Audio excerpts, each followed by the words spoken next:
this session, we'll have the Secretary of State of Cinema, Audiovisual and Media, Honorato Silva, and the European Commission for Cohesion and Reform, Lisa Freire, through video conference. Mr. Secretary of State, you have the floor.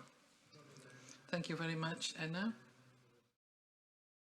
And thank you very much for the excellent summary.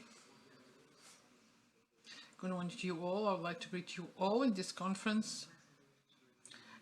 After these 2 days of presentations and debate, it's quite clear the relevance of the very clear bet of the Portuguese presidency in the Council of the European Union and the social dimension of Europe as the central block for the recovery of the European Union after the pandemic crisis. It's also clear that the dimension of Portugal cannot be separated from the social dimension. Tomorrow we will have the Social Summit of Porto, where member states will reinforce their commitment with the 3 goals to achieve by 2030. These 3 goals are very much connected with culture regarding employment, training and inclusion. Culture is the central nerve of different objectives of sustainable development that are part of the Agenda 2030, and they have been widely discussed in the last 2 days. Education towards gender equality, reduction in inequalities, the sustainability of cities and communities. The recovery plan that Portugal has presented to the European Commission also integrates very significant changes in the area of digital transition and environmental sustainability that are an integrative component of what we've been mentioning about culture. The rehabilitation of cultural heritage, material and immaterial heritage, as well as digitalization of contents and technological empowerment, including theatres and cinemas. The basic principle behind all these measures is a recurring one: the need to bring closer the culture to the citizens, and thus making it possible that citizens will have culture in their daily lives, just like they will have it when they are participating in politics and in society. Territorial cohesion, there's need to assure that culture belongs to all and culture reaches all, was very clear not only in this conference but also in the Porto conference that took place last April. One of the islands of Portugal. Please allow me to make the connection between this conference that are now closing and one of the countries that mention the cultural democratization. As you can read in the Porto chart, cultural institutions have consequences in the health of the democracy and in the society. The better the culture, the better the democracy will have. So the sense of criticism, the sense of innovation and the sense of creativity, these are common requirements for culture and democracy, and are on the basis of a positive social impact that institutions and cultural stakeholders can have in the life and in the democracy.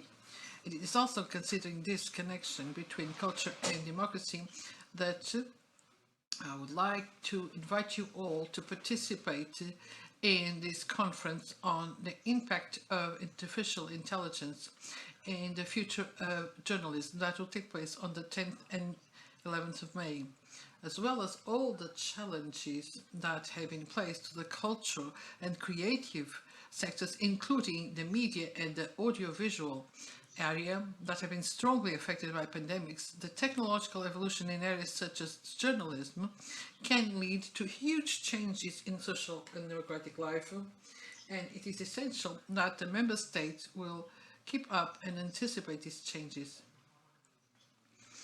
In the same way as we don't have a healthy democracy without culture, it will not be possible to assure democracy without a free and independent press. It is essential that we will continue to consider that social impact and social cohesion through culture, media, and at the same time protecting and developing these specific areas.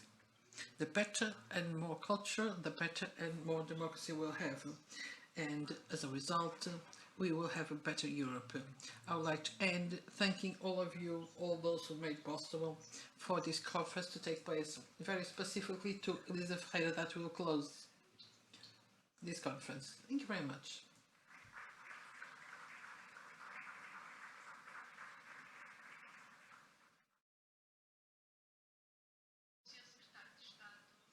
Mr. Secretary of State, ladies and gentlemen, thank you very much for this invitation.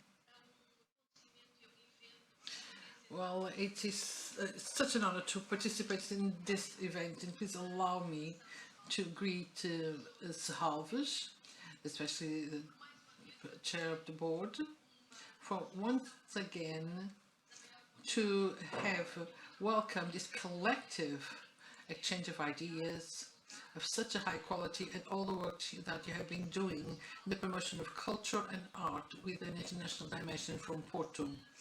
I believe I'm right if I also would like to congratulate you on the recent award that you've just received as a 5-star museum.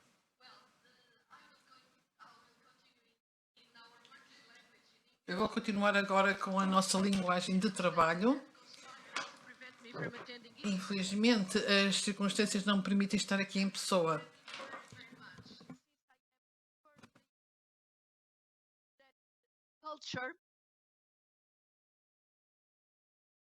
That culture is not only an essential element of our life, but it is also a very important element, a very important pillar of our identity, of whom we are as Europeans.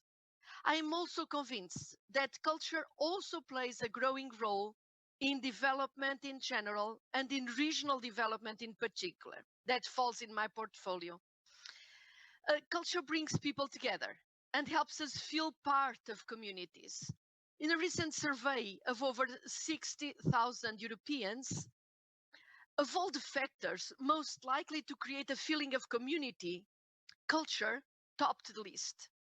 Ahead of history, geography, economics, or language, culture is truly central to our European way of life.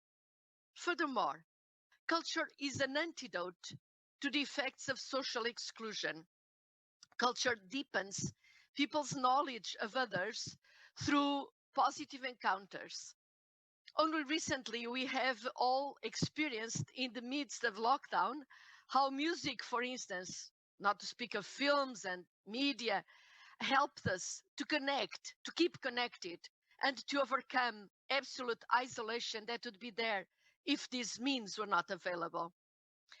A 2017 Eurobarometer survey revealed that 82% of Europeans believe that culture and cultural exchanges play an important role in developing greater understanding and greater tolerance.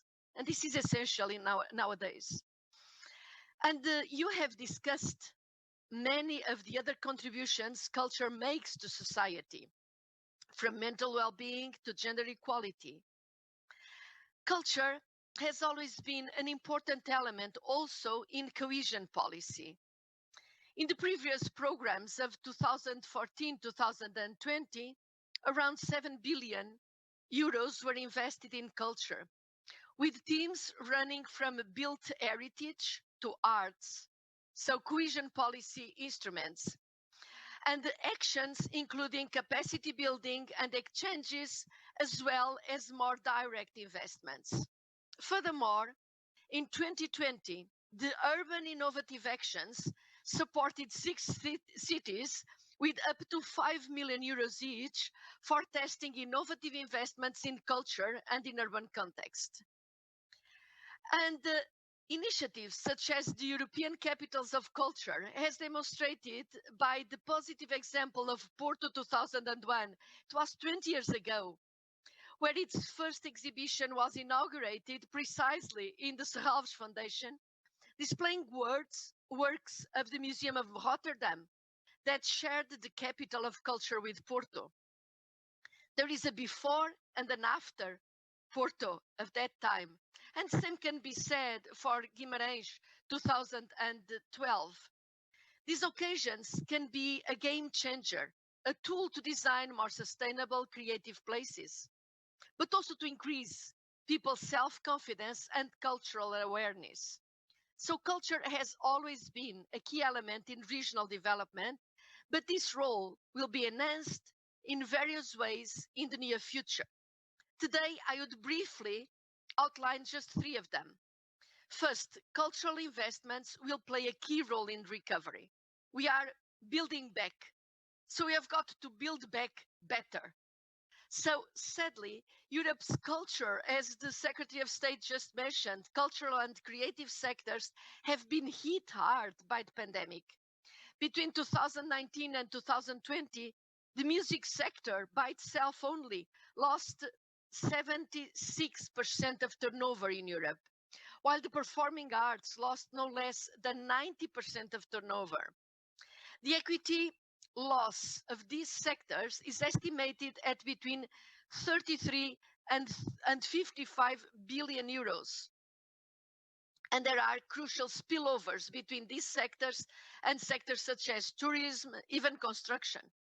In this context, the coronavirus response investment initiative, and this was a special possibility to reprogram the usual cohesion funds to address emergency needs, and the successor of this instrument that we called React EU, these are all initiatives under cohesion policy, are able to provide short-term support for where and are for the cultural sector. For the longer-term recovery and beyond, cohesion policy has created a new policy objective for culture and tourism, recognizing not just the link to recovery, but the link to longer-term development.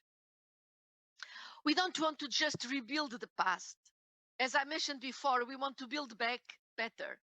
This means investment in the resilience of the cultural sector, supporting the transition to greener and digital business models, broadening access to culture, and promoting social innovation and social inclusion.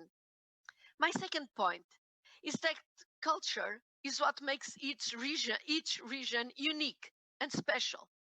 So this is an excellent basis for long-term development. Each territory has an endogenous potential. Culture differentiates territories, which is a value. We should, in fact, improve and build upon and value these differences and create, in fact, added value from them. Each region has its own unique culture, its own gastronomy, its own built heritage, its own festivals and events, its own traditions, its own nature and natural heritage, and its own creative industries. This adds up to something unique, a unique selling point. Uniqueness, that's what we are looking for. Niches that can show how different we are in the international and global market.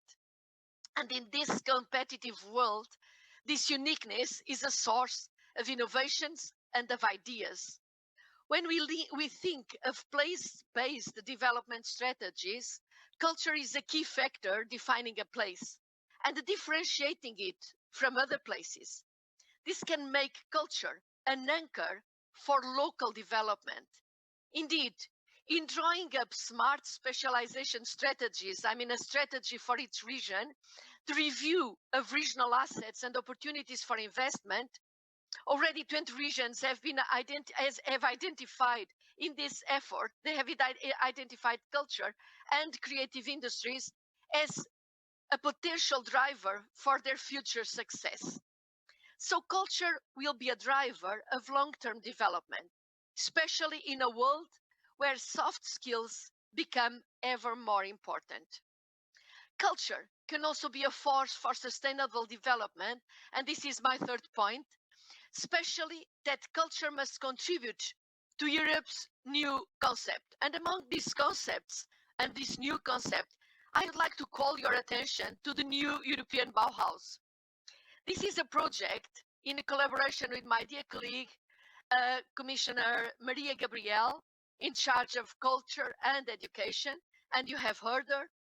Our goal with the new European Bauhaus is sustainability with style and inclusiveness.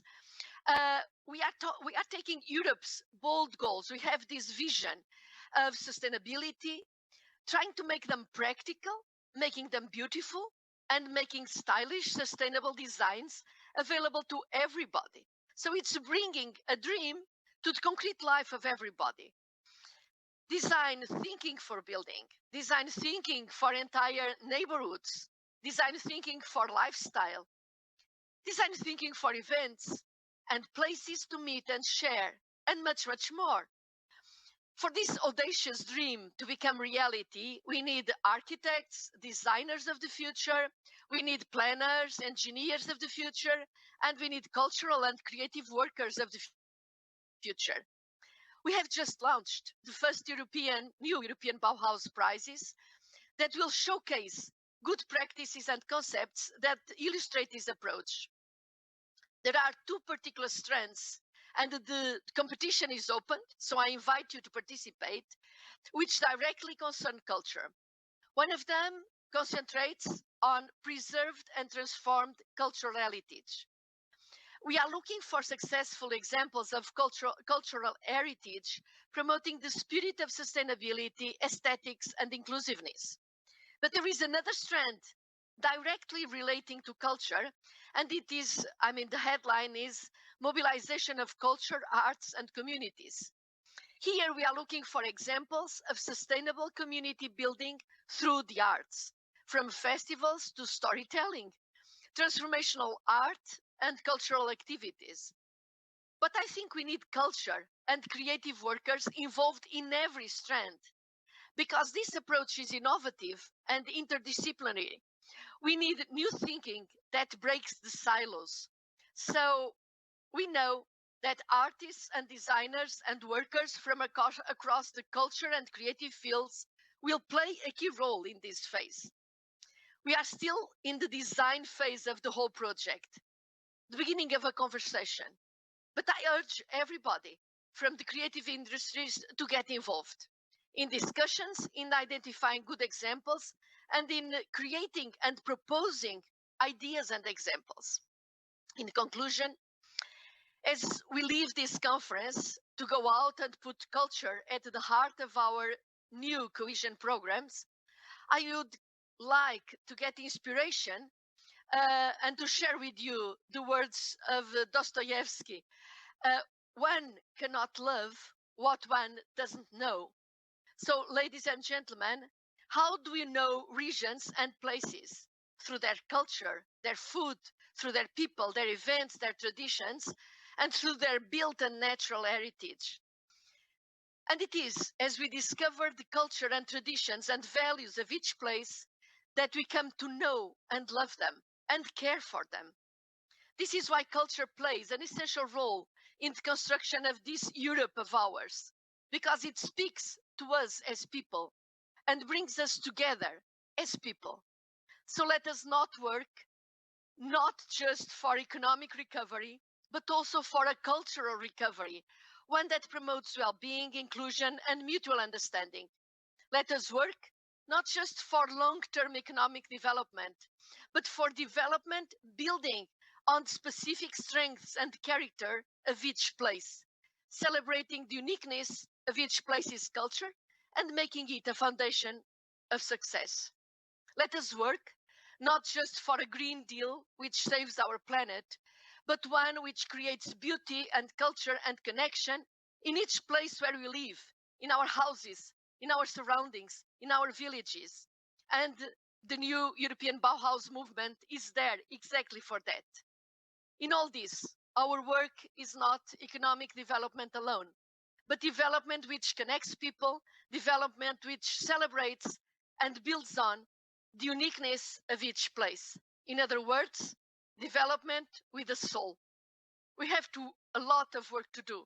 I count on you, and I wish you all success. Thank you.